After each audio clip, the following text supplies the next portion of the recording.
다음은 이제 에큐러스의 두 번째 표현으로서 진도입니다. 트루니스인데 이거는 이제 일반적인 우리가 정확도라고 하는 것하고 같은 건데요.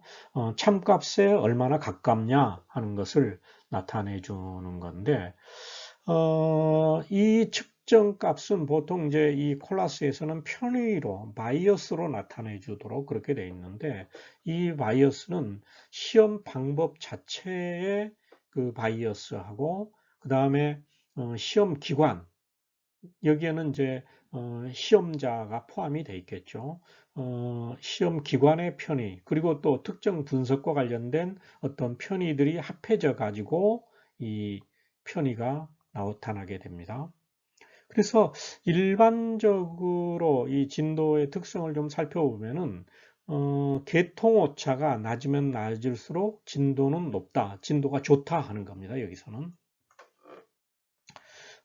그리고 이제 각 그 시험에서의 편의가 바이어스가 결정이 안 되면은 이 알려진 값을 가지고서 여러 날에 걸쳐 가지고 그 결과를 평균해 가지고 추정을 하는 그런 방식도 있습니다. 이게 이제 실험에 따라 조금씩 이게 다르다 하는 거죠. 그리고 이 표준 물질은 이 매질하고 분석 성분이 이 우리가 분석하고자 하는 시료하고 일치해야 된다는 거죠. 즉 진도를 우리가 할 때는 표준 물질을 매질이 매트릭스가 동일해야 된다는 거죠. 매트릭스가 예를 들어 토양에서 해야 되는데 토양이 아닌 그냥 수질에서 해줬다. 그러면은 이 매트릭스는 굉장히 차이가 크다는 거죠. 차이가 크니까 반드시 우리가 이 진도를 표현을 해줄 때는 매질이 같아야 되고 또 분석 성분도 같아야 되겠죠. 뭐 유사한 구조를 가지고 있다 해서 그걸 가지고 해서는 안 된다는 거죠. 그래서 이 진도를 우리가 측정하는 방식은 한 네 가지 일반적인 방식이 있는데 첫 번째는 인증 표준 물질, 즉 CRM을 가지고 해주는 방식이 있습니다. 이거는 이제 CRM이라고 하는 것은 불확도가 명시가 돼 있고 그리고 또 국제 표준으로 수급이 가능한 그러한 것이 이 CRM이죠. 그래서 이제 가장 많이 사용되는 것이 이제 편의를 산정할 때는 이 CRM을 사용을 하고 또 이 CRM은 이제 교정할 때도 사용이 됩니다.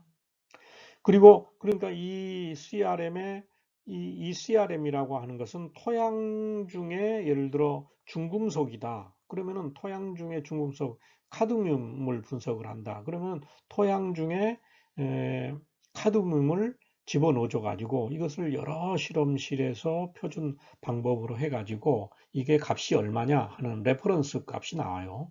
그러면 거기에 대해서 비교를 하는 거죠. 그러면 얼마만큼 바이어스가 났느냐, 차이가 났느냐 하는 것을 봐주는 거죠. 그리고 또 한 가지 방식은 이 표준 물질, 레퍼런스 매트리얼, RM을 가지고 하는 경우인데, 이 RM은 이제 CRM이 없을 때 사용을 하는 건데, 한 단계 수준이 낮습니다. 그러니까 즉, 국제 표준으로 이제 소급성이 좀 덜 되는 것이 이 RM인데, 이 RM도 마찬가지로 우리가 시험할 시료하고 매질이 일치해야 된다. 매트릭스가 같아야 된다 하는 거죠. 이제 그러한 것을 사용을 하고 특히 이제 이 CRM은 굉장히 비싸거든요. 비싸기 때문에 우리가 이걸 자주 사용하기가 힘들어요. 그러니까 즉 비용 면에서나 여러 가지로 이제 효율적인 그런 대체 수단으로서 RM을 사용을 해줘 가지고 일상적인 그 품질 관리를 하고 있습니다. 자, 또 한 가지 방식은 이것도 이제 일반 이제 실험실에서는 굉장히 많이 사용하는 방식인데 이 진도를 보는 방식인데 스파이크 샘플이죠. 소량 첨가 시료. 어, 이제 CRM이라든지 RM이 불가능할 경우에는 이것을 알려진 이제 농도로 이 분석 물질을 매트릭스에 첨가를 해줘 가지고 그 편의를 확인하는 거죠. 그러니까 즉 이것의 차이는 우리가 이론 값이 있을 테고 이론 값하고 그 다음에 우리가 실험실에서 측정한 측정 값의 차이를 가지고서 이것을 바이어스를 봐줄 수가 있겠죠. 자, 이런 이제 이론적인 이 소량 첨가를 할 때는 굉장히 숙달이 돼야 됩니다. 이 파이펫을 사용한다든지 저울을 사용한다든지 뭐 여러 가지 이런 것들이 이제 정확해야만이 이 소량 첨가 시료를 가지고서 트루니스, 진도를 확인할 수가 있죠. 그리고 또 한 가지 방법은 이제 참조 방법이라 해서 레퍼런스 메소드인데 이미 이제 편의가 얼마인지 알려진 이런 참조 방법을 사용해 가지고 다른 이제 방법의 편의를 조사하는 그러한 방식이 있습니다. 자, 그래서 여기에서는 수행 방법은 이제 트루니스 진도는 어떻게 해줘야 되느냐? 여기서는 일반 실험실에서 가장 많이 사용하는 이제 소량 첨가, 알고 있는 물질을 양을 소량 첨가해 줘 가지고 트루니스를 분석하는 방법인데 이거는 이제 이 트루니스를 봐주는 것도 아까 프리시전과 마찬가지로 이것도 어떤 우리가 검정 곡선의 범위에서 낮은 농도 부분, 중간 농도 부분, 그리고 높은 농도 부분 이 최소한 세 군데 정도에서의 진도를 봐줘야 된다 하는 거죠. 세 농도에 대해서. 그러면서 각 농도당 측정 횟수는 3번 정도씩은 해줘야 된다 하는 겁니다. 이게 이제 아까 앞에서 살펴봤던 프리시전에서도 마찬가지로 그 측정 횟수 n은 보통 3을 해준다든지 5번 또는 이제 많이 해주면 7번까지도 해줄 수가 있죠.